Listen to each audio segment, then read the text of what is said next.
Halo Bapak Ibu, saudara-saudari sekalian, lovers and haters, salam cerdas Indonesiaku. Jumpa lagi kita pada kesempatan kali ini. Bagi Anda yang belum subscribe channel saya, silakan subscribe channel saya. Tekan loncengnya agar Anda dapat notifikasi setiap kali saya mengupload video saya. Oke, pada kesempatan kali ini saya sangat beruntung sekali.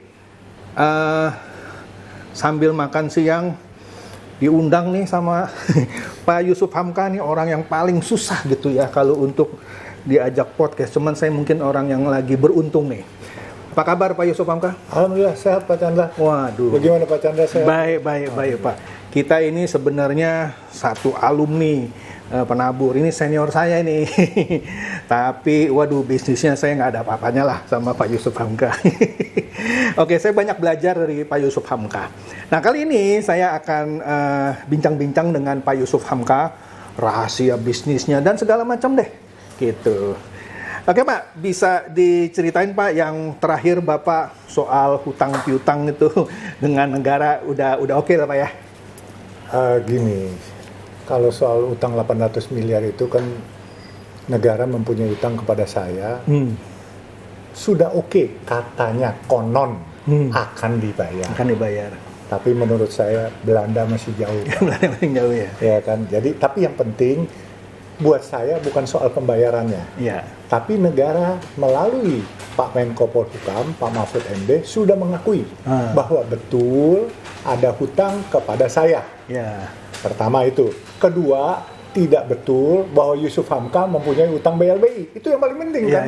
Kan kemarin kan begitu saya bilang negara ada hutang, langsung diserang seolah-olah saya ada hutang BLBI kepada negara. Iya. Tapi kan akhirnya sudah diralat semua oleh negara melalui staf khusus Menteri Keuangan dan juga Dirjen Anggaran bahwa itu ternyata bukan Yusuf Hamka. Ya itu udah alhamdulillah, itu ralatnya kan cukup baik. Nah buat saya saya terus berharap bahwa hutang-hutang itu dapat segera dibayar sehingga kami bisa terus membangun negeri dengan uang tersebut juga bisa dimanfaatkan. Gitu. Prinsipnya negara sudah mengakui, tinggal ya eksekusinya lah gitu Pak ya, tinggal kita tunggu gitu ya. Kita tunggu kabar baiknya dan saya percaya lah Pak Jokowi, Pak Mahfud MD, Bu Sri Mulyani orang yang amanah dan insya Allah bukan hanya negara yang tidak boleh utang, di agama pun nggak boleh kalau ada utang tuh bayar. Harus bayar dan kalau enggak, kalau kita meninggal disuruh pulang nggak bisa, neraka aja kagak bisa masuk apalagi sorga gitu ya. Bayar dulu loh. Bayar dulu baru boleh masuk sini. Iya. Iya Pak, setelah kasus itu banyaklah beberapa podcast berita yang mengulas soal Bapak Pak ya. Ada satu, siapa itu ya, Benix ya namanya ya. Dia bikin, saya belum lihat Pak. Karena dari judulnya saya nebak dua nih Pak. Ini clickbait supaya orang nonton, tapi isinya benar. Atau udah judulnya clickbait, isinya nggak benar. Aduh nanti aja dah, saya lagi sibuk. Kalau saya nggak salah judul podcastnya Rahasia Gelap ya. Rahasia Gelap Yusuf Hamka. Dengan thumbnailnya itu ada api-api gitu lah ya. Nah itu bisa sekilas Pak cerita apa sih? Saya kan belum sempat itu. Ada soal Toyota, BNP Paribas itu gimana tuh Pak? Ya gini, sebenarnya saya harus ceritakan bahwa ternyata bahwa minggu lalu saya baru dikasih tahu sama teman-teman bahwa YouTube yang bersangkutan dan Instagram yang bersangkutan mengenai cerita soal saya di take down semua. Oh gitu? Ya jelas kan kalau di take down saya juga nggak ngerti kenapa. Apa ada yang salah, apa yang benar. Tapi sepintas lalu saya pernah dikasih tahu, tapi saya nggak nanggapin karena menurut saya ini fitnah dan penggiringan opini. Apalagi dikatakan katanya bahwa saya tahun 73 sudah kaya, sudah naik Toyota Crown. Dia mengambil data dari mana? Kalau data saya podcast waktu itu, saya mengatakan saya pada tahun 80-an saya mengendarai Toyota Crown buatan tahun 73. Oh, maksudnya buatan 73, tapi naiknya tahun 80-an. Tahun 80-an. Jadi bukan saya tahun 73 udah naik Toyota Crown. Nah, ini kan blunder, ya kan? Ya, tapi saya anggap mungkin ya kurang cerdas saja lah, ya kan? Nah, terus kemudian yang bersangkutan bahwa menjamin bahwa BNP Paribas itu katanya bukan Yusuf Hamka. Nah, saya kan bilang waktu itu, yuk taruhan yuk, 100.000 komputer lawan 10 komputer. Kalau saya BNP Paribas bukan Yusuf Hamka, saya bayar yang bersangkutan 100.000 komputer, laptop. Ya kan? Kalau dia kalah, 10 komputer saya buat sumbangin nih, 10 komputer. Ya kan? Sumbangin kepada sekolah-sekolah yang membutuhkan, gitu kan. Nggak nongol, malah di take down semuanya. Gitu. Jadi buat saya yang bersangkutan telah menggiring opini dan fitnah. Ya. Dan kalau sudah fitnah, data-data yang bersangkutan sudah dikumpulkan oleh penasihat hukum saya. Oh, sudah di-download lah ya? Iya, sudah di-download, sudah di-clipping. Dan pengacara saya sudah bilang, Pak, kita laporkan. Tunggu dulu, laporan gampang. Kalau yang bersangkutan menyadari kesalahannya, ya seperti kawan-kawan kita kemarin yang dari Departemen Keuangan atau apa, kan tinggal datang, kita saling memaafkan, kita namanya cari sahabat, nggak kepengen cari musuh. Ya kalau yang bersangkutan menyadari salah, selain dia take down, tentunya kan ada courtesy call kepada saya, oh iya saya salah, kita jadi teman, bahkan kita bisa saling isi, saya kan orangnya nggak mau cari musuh, Pak. Buat saya, musuh satu kebanyakan, Pak. Teman 1000 kekurangan saya. Makanya saya bilang, ya orang-orang mau pansos, monggo, silakan. Ya kan mau berkreasi, monggo. Tapi jangan ada intensi untuk fitnah. Kalau fitnah nggak baik, Pak. Selain kita dapat hukuman di dunia, di Tuhan juga pasti dihukum juga, Pak. Karena kita hidup harus amanah, jujur, nggak boleh fitnah. Jadi ya yang begini-ginian, ya mudah-mudahan lah kita berharap bahwa yang bersangkutan akan datang minta maaf setelah take down itulah. Gitu. Sebabnya kalau saya lihat ada satu perusahaan juga mungkin dibuat beritanya sama Benix ini, akhirnya dia buat permohonan maaf di Kompas atau ya di Kompas kalau nggak salah. Bapak belum kesana ya? Saya mungkin akan lebih keras kalau saya akan berbuat, tapi saya tidak berharap bahwa saya akan dipaksa untuk kesana gitu. Nah, saya malah berharap yang bersangkutan datang aja kepada saya. Kalau saya lebih keras, Pak, kompas saya nggak cukup saya. Gitu ya kan? Cuman saya kan nggak mau menzolimi orang. Orang boleh menzolimi saya, tapi kalau dia sadar, mari kita bersahabat, kita berteman. Susah amat sih, nggak ada yang susah kok semuanya. Cari teman aja lah hidup dan kita bisa saling isi. Siapa tahu nanti karyawan saya yang mau kursus kepada yang bersangkutan kan juga bisa. Yang bersangkutan bisa membantu apa, saya bisa membantu apa. Simbiosis, Pak. Iya kan? Hidup kan begitu, Pak. Nggak cari musuh. Jangan karena mau pansos, terus nginjek kepala orang lain. Kan nggak boleh. Kan ada sanksinya semua, Pak. Dan bisa juga itu kena undang-undang ITE juga itu. Jelas. Dan sudah dipelajari pasal-pasalnya pasti kena, Pak. Iya kan? Cuman saya tidak berharap saya dipaksa untuk ke sana. Saya mesti berharap musyawarah kekeluargaan datang, nggak ada pakai biaya apa-apa. Kita minum kopi, shake hand, clear semua, be a friend. Ya kan, hidup kan begitu, mudah enak. Iya, menarik ya. Karena saya terakhir saya lihat, wah ini apalagi deh rahasia gelap Yusuf Hamka. Karena setahu saya terang-terang aja gitu. Memang ada yang tidak cerdas, lalu berusaha menggiring opini bahwa BNP Paribas itu bukan Yusuf Hamka. Ya kan. Kadang kan begini, saya kan nggak perlu pakai nama saya kan di BNP Paribas kan pakai nama institusi, perusahaan yang pemegang saham. Nanti kalau orang sebagai katanya ahli analisa saham tapi tidak mengerti sistem yang kita pakai perusahaan-perusahaan supaya nggak pakai nama pribadi sahamnya, jadi nanti sebagai pengamat saham, penganalisa saham, orang akan bertanya kecerdasannya di mana gitu, kan kesian. Karena bisa aja kita nggak usah pakai nama kita kan, pakai nama perusahaan nomine. Iya kan, makanya ya. Tapi dia mungkin melihat nama bapak nggak ada gitu kan. Iya, cuman kan gini loh, Pak. Sekarang kayak bapak bilang nama nggak ada, tapi orang identik. Jalan tol siapa? Citra Marga, Yusuf Hamka. Sama. Kijang siapa yang punya? Toyota.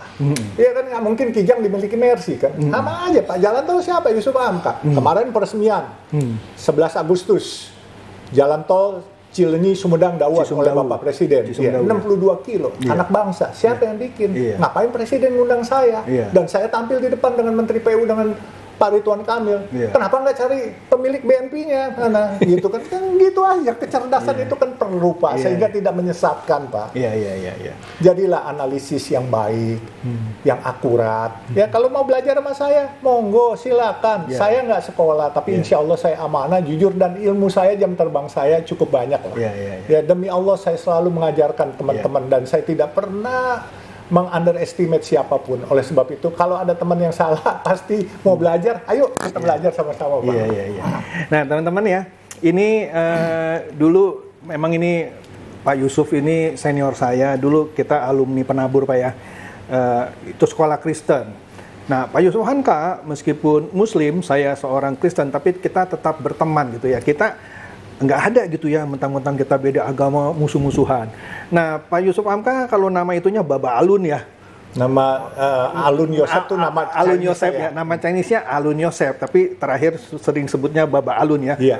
Udah banyak masjid yang Bapak bangun, Masjid Baba Alun. Alhamdulillah 7. Udah 7 ya? Sudah 7. Yang waktu itu kita ketemu di Desari itu yang ketiga. Yang ketiga tuh ya. Iya, itu yang ketiga. Iya. Dan arsitekturnya Oriental ya. Nah, jadi kalau Anda lihat Masjid Baba Alun, nah ini Pak Yusuf Hamka yang bangun. Kebanyakan di daerah tol situ, Pak ya? Saya sekitar tol kita, dan ada beberapa tempat yang kita merenovasi, terutama yang di Limo di Depok, karena masjidnya mau dibongkar. Akhirnya kita bikinin di tanah kita pas seberangnya, juga kita bikinin dengan perjanjian 2 tahun, nanti mereka masjid udah selesai, kita ngalah. Dan ruang kita yang bekas masjid, kita akan buat ruang serbaguna buat masyarakat setempat. Jadi mereka mau arisan, mau kawin, mau sunatan, pakai. Oh gitu. Iya, jadi kita nggak rombak itu, tapi dimanfaatkan bukan buat masjid, karena kalau masjid berseberangan kan nanti saling makan jamaahnya. Kita yang ngalah dibuat ruang serbaguna di Jalan Limo Depok ya. Itu saya lihat juga yang masjid yang terakhir saya datang itu bisa sekaligus kayak jadi rest area juga tuh ya. Semi rest area. Sebenarnya itu ruang kantor saya di situ, bukan rest area. Tetapi umat jamaah yang umat Islam yang mau sholat, semua pada senang sholat di situ. Iya. Akhirnya luar biasa, Pak. Jadi bahkan kita satu-satunya masjid yang tidak ada kotak untuk dikelilingin, kotak amal. Jadi biasa masjid kan ada kotak amal. Sekarang kita taruh brankas 3 biji. Yang mau infak sedekah langsung aja ke kotak. Jadi ke brankas, nggak perlu diputerin gitu. Dan saya barusan dapat berita 2 hari lalu dari marbot masjidnya, yang biasa pendapatan kita 1 bulan 10 juta, sekarang ternyata luar biasa nih, kemarin dapat 60 juta 1 bulan. Iya. Nah, saya bilang uangnya ternyata diganti sama Allah. Saya kemarin kan bikin bedah rumah dengan 3 pilar, kepolisian, TNI, terus Pemda, 4 pilar dengan swasta saya. Itu bedah rumah 50 juta. Jadi uangnya digantiin, Pak. Fastabikul khairat. Kalau di Islam tuh berbuat baik di jalan Tuhan. Allah yang cariin duitnya. Dan saya kagak tahu. Lah, kok bulan ini dapat 60 juta? Rupanya uang 50 juta yang kita keluarkan buat bedah rumah di Pegadekan kemarin, baru minggu lalu diresmikan dengan Bapak Kapolda oleh saya. Udah ada Allah gantiin, Pak. Itu namanya fastabikul khairat. Kalau kita mau berbuat baik, ada jalannya. Tuhan nyariin duit, bukan dari saya. Saya nggak minta donasi. Saya tidak pernah minta donasi. Alhamdulillah. Bukan sombong, bukan, Pak. Rezeki saya yang diberi Allah belum cukup untuk saya donasikan. Oleh sebab itu sekarang Allah gantiin malah, Pak. Orang mau pakai duit sendiri, Allah gantiin duit itu. Nah, satu lagi, Pak.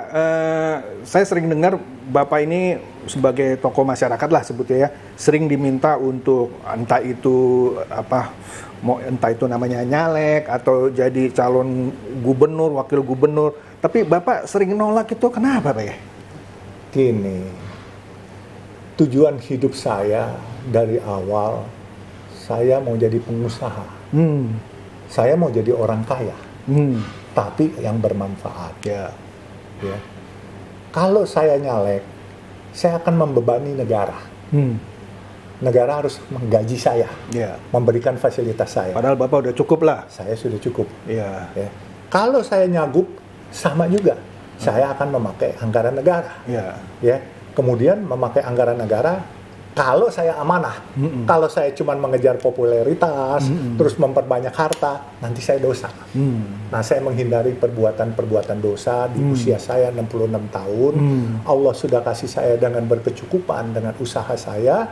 Kenapa saya harus berambisi? Manusia memang, Pak, dalam dirinya itu ada ambisi. Ya kan? Kalau orang bilang ada Tuhannya, ada setannya juga. Nah, tinggal ambisinya, ambisi baik, ya udah jangan bebani negara. Kalau ambisi yang nggak baik, boleh bebani negara, tapi dia korupsi. Kan nggak baik. Iya, Mendingan kan saya jadi orang swasta. Iya, Saya tidak ikut pakai uang negara. Pakai uang negara sekarang Pak, salah sedikit korupsi Pak. Iya. Iya kan? Mendingan kita pakai kita. Iya. Nah, buat saya kehormatan yang saya dapat, saya tidak membebani siapapun. Hari ini, kalaupun harta didapat, popularitas didapat, kehormatan didapat, ini semua gerak Tuhan Pak. Saya tidak sedang dalam pencitraan, saya tidak punya target untuk nyalek, saya tidak pernah target untuk pilkada. Bahkan beberapa kali Bapak bisa tanya pimpinan Golkar, Pak Erlangga, saya mau ditunjuk sebagai pejabat oleh beliau dan saya menolak, termasuk nyalek, termasuk gubernur untuk Jakarta, saya nolak. Jadi dengan segala hormat saya bilang, Pak Erlangga, mohon maaf saya nolak Pak kalau yang ini. Kalau yang lain Bapak tugasin saya terima. Tapi kalau yang ini saya nolak semua. Jadi alasannya kenapa saya bilang, satu, saya tidak mau yang Tuhan sudah berikan kepada saya sia-siakan dengan saya membebani negara saya. Iya kan? Saya sudah cukup di sini. Manusia harus ada batas, Pak. Kalau nggak ada batas, manusia tuh tidak lepas dari sifat serakah. Ya, kalau serakah tidak terkendalikan, Pak, akhirnya jadi tidak berkah. Nah, itu. Nah, ngomong-ngomong soal berkah nih, Pak. Saya sering ngikutin Bapak yang memberikan, saya ingat namanya nasi kuning gitu. Betul. Ya. Nah, itu sekarang masih berjalan, Pak? Wah, luar biasa, Pak. Jadi gini. Itu setiap hari atau gimana, Pak? Setiap hari. Setiap hari ya? Dan saya punya di Sunter, di Taman Suropati, nasi kuning saya, sama di Bogor, Sentul, dan ada di Lampung juga? Dan Cianjur. Pak, kalau orang Islam kayak saya, sebagai Muslim, saya memberikan orang Muslim makan, itu nggak hebat, Pak, menurut saya. Saya memberikan teman-teman Muslim makan, itu biasa saja, nggak keren, Pak. Tapi, Pak, yang di Lampung dan di Cianjur, Bapak tahu, saudara-saudara kita, teman-teman kita Nasrani yang memberikan makan kepada teman-teman Muslim, Pak. Oh, jadi dia ikut melalui gerakan Bapak, dia gitu. Adopsi, Pak. Oh, dia adopsi. Adopsi kegiatan saya, terutama Baba, namanya kita panggil Baba Cian-Cian sama Baba Fung-Fung di Cianjur. Itu luar biasa, Pak. Terus ada Baba Tony di Lampung. Dan dia pakai duit dia sendiri Senin sampai Jumat kalau Baba Tony. Dan itu buat sarapan pagi. Baba Cian-Cian dan Baba Fung-Fung yang di Cianjur, Pak, sudah berjalan dari bulan puasa kemarin. Jadi almost 4-5 bulan. Dan saya kaget, ternyata dia mendapatkan uangnya dari orang lain sendiri. Dia nggak pernah minta donasi. Dia jual juga 3.000. Jadi ternyata multiplier efeknya yang dia dapat yang di Cianjur ini, Pak, dia memberikan 3.000 makan untuk 200 orang setiap hari jam 7 pagi, Senin sampai Kamis, Jumat, Sabtu dia libur, Minggu dia mulai lagi. Jadi ini, Pak, setiap hari berduyun-duyun umat Islam datang ke sana dan sarapan pagi, Pak. Berapa banyak kalau boleh tahu, Pak? 200 orang. Tapi yang hebatnya lagi, ada UMKM yang selain kita beli, kita beli bubur, bakso, nasi kuning di situ. Ada orang-orang UMKM yang jual kue-kue basah, memberikan donasi kalau laku dia dagang di situ 15% untuk nasi kuning. Jadi sudah berputar jadi lapaknya UMKM. Kalau UMKM yang dibuat pemerintah biasa saja, nggak hebat. Tapi ini UMKM dibuat oleh saudara-saudara kita Nasrani, Pak. Jadi ini luar biasa. Jadi ada ininya juga ya, sekaligus ada kegiatan itu, UMKM-nya juga aktif. Hidup. Dan benefitnya, profitnya yang Bapak bilang tadi, dia sumbang berapa? 15% buat nasi kuning lagi. Jadi berputar hidup, jadi dari mereka untuk mereka. Dan kemudian, Pak, multiplier efeknya, terjadi satu keberagaman, ya kan, interaksi antara teman Muslim dan non Muslim. Yang selama ini kan kita diadu domba antara Muslim dan non Muslim. Sekarang ini sudah nggak diadu domba lagi, Pak. Di kota Cianjur itu namanya Toko Borobudur, itu luar biasa, Pak. Setiap pagi orang menunggu Baba Cian-Cian dan Baba Fung-Fung. Dan semua saudara-saudara kita yang termarginalkan di situ, Pak. Jadi Dia sekarang bahkan dia mendapat dari satu perusahaan pabrik roti.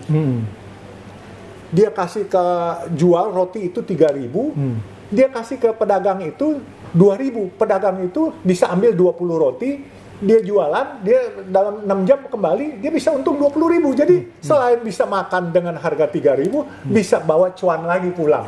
Multiplier effect, jadi simbiosis, Pak. Jadi memang Cianjur sekarang dipegang oleh 2 tokoh. Kebenaran dia teman Nasrani dan saya sangat respect. Oleh sebab itu saya bilang, inilah sebenarnya umat beragama yang benar. Sebagaimana teman-teman Nasrani melayani umat Islam, sebagaimana umat Islam juga selalu punya moto, yaitu rahmatan lil alamin. Rahmat untuk alam semesta dan semua isinya. Jadi bukan rahmatan lil muslimin. Jadi Islam kalau menganggap semua berkahnya hanya untuk orang Islam, salah. Islam adalah memberikan berkah untuk di luar Islam, termasuk tumbuhan, hewan pun itu rahmatan lil alamin. Jadilah Islam yang rahmatan lil alamin, insya Allah sejuk, Pak. Iya kan, Pancasila semua nggak ada masalah lah kalau udah gini. Oke, ini terakhir nih Pak. Menurut Bapak, pandangan Bapak, kira-kira ini kita punya Pilpres tahun depan, kebetulan tanggal 14 Februari ya, hari Valentine ya. Kan ada yang was-was, wah ini ribut nggak? Kalau saya sih, feeling saya sih kayaknya aman-aman aja gitu ya. Tapi saya nggak tahu, Pak Yusuf Hamka kira-kira ada pandangan apa di Pilpres kita nih? Ya pastinya menurut saya aman dan pasti bisa terkendali, kecuali ada kecurangan. Oleh sebab itu ya saya cuma menghimbau lah berbagai pihak, termasuk TNI, Polri, ya adil dan juga menghindari kecurangan-kecurangan sehingga demokrasi ini bisa berjalan sesuai yang seperti kita rebut pada tahun 98, sehingga tidak menimbulkan satu persepsi yang negatif atas apa yang kita reformasi mau. Jangan kita kembali lagi gitu. Reformasi ini harus berjalan on the right track gitu. Jangan mundur. Kalau memang ada stuck, kita perbaiki, kita jalan lagi ke depan, nggak boleh mundur lagi. Itu aja kita jaga sama-sama, Pak. Ya mudah-mudahan aman lah, Pak ya. Selama... Saya yakin aman karena pasti bisa terkendali oleh TNI Polri, karena TNI Polri kan itu kan luar biasa menjaga Pancasila dan Negara Kesatuan Republik Indonesia. Dan insya Allah, Pak, Negara Kesatuan Republik Indonesia ini negara yang kaya, tanah yang kaya, rakyat yang baik, dan kita pasti sejahtera. Dan ke depan kita menghadapi Indonesia Emas tahun 2045, insya Allah kita bisa tercapai. 100 tahun setelah merdeka ya? Itu. Dan luar biasa, ini negara yang gemari Palo Jinawi. Kita harus cinta tanah air. Dan saya dulu, orang tua saya bilang, di mana langit bumi dipijak, di situ langit harus dijunjung. Jadi marilah kita cintai Negara Kesatuan Republik Indonesia ini, kita cintai negaranya, kita cintai rakyatnya, kita bergandengan tangan bersatu membangun negeri tercinta. Mantap. Oke Pak, rasanya cukup, saya dapat banyak insight dari Bapak. Jadi teman-teman, jadi apa ya, Pak Yusuf Hamka ini terus terang nih salah satu inspirator saya. Saya walaupun jarang ketemu, saya selalu ngikuti apa ya, jejak langkahnya gitu ya dari jauh. Ini kebetulan aja hari ini saya beruntung nih di tempat teman saya nih yang punya Gendi nih di Menteng nih. Gendi Stick. Gendi Stick. Wah, ditraktir makan dulu kita sebelum ngomong-ngomong. Pak, tapi saya kebenaran Pak, saya juga kepengen ngomong sama Bapak. Iya. Bapak kan tahu kan saya sekolah di Penabur kan? Iya. Ijazah saya nggak palsu kan Pak? Nggak, asli. Sekolah saya asli kan Pak? Dan Bapak tahu kan dari teman-teman bahwa saya murid yang paling baik ya Pak? Iya, baik. Baik apa baik nih? Tapi memang waktu itu zaman jahiliyah. Jahiliyah ya. Dan saya nakalnya luar biasa. Disambit sama guru udah sering ya. Oh, saya bukan disambit Pak. Sambit sama asbak. Sambit sama pensil yang merah biru. Terus ada vandal tuh Pak ya, sama kayunya saya dipukul Pak. Dipukul sama penggaris. Oh, udah sering Pak, penggaris kayu patah Pak, plastik patah. Kalau aluminium tulang saya yang patah Pak. Gitu ya. Nah, itu saksinya kan teman Bapak juga sih. Tapi gurunya tuh beruntung tuh karena itu zaman jahiliyah. Coba sekarang guru bisa dituntut. Bisa dituntut. Tapi saya bersyukur Pak. Guru saya itu, kepala sekolah saya Pak Latu Heru Pak, saya ingat. Dia seorang Ambon, tapi karena dialah Pak saya bisa jadi hari ini karena disiplin hidupnya. Jadi waktu itu kami sekolah kan, sebelum mulai sekolah kami disuruh berdoa. Tapi beliau bilang, yang Muslim silakan berdoa secara Islam. Yang Kristen itu, waktu itu saya kan masih Kristen, saya belum Muslim. Jadi saya menghargai dan saya tidak ada dendam sama sekali, walaupun saya dipukul sama dia. Jadi karena orang tua saya, Pak, itu sama juga. Kalau mukulin saya, bukan sama ban pinggang, Pak. Sama kepala ban pinggang, Bapak tahu yang Levi's. Sampai saya berdarah-darah, Pak. Tapi saya nggak marah. Karena dia didik saya. Sampai hari inilah saya bisa jadi tough. Bapak tahu, orang tua saya waktu di Sungai Mahakam. Saya sempat suzon sama orang tua saya. Karena kapal kelotok kita mau menuju kampung Nyahing, itu kandas dari Damai kita itu. Saya disuruh turun dorong sama kenek kapalnya, karena nggak bisa itu motorisnya harus megang. Udah didorong, terus saya mau pakai ganti baju. Dia bilang, jangan, ntar di sana kandas lagi, kata papa saya. Saya masuk lagi ke kamar mesin, Pak.